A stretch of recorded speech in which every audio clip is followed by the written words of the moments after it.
Guys అయితే morning 6 అవుతుంది. Bone మొత్తం తయారు చేసేసాము. కోతులు వచ్చి ఈ పక్క నుంచి వస్తాయంట. చూడండి చెట్లు లొకేషన్ చూడండి.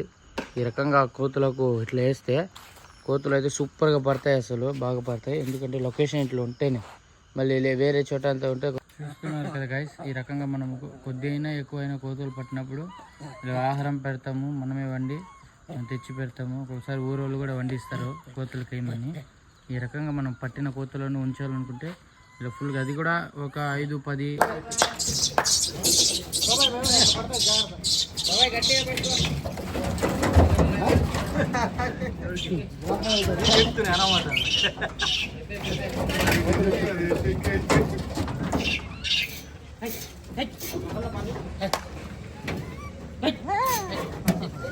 మళ్ళీ వస్తుంది.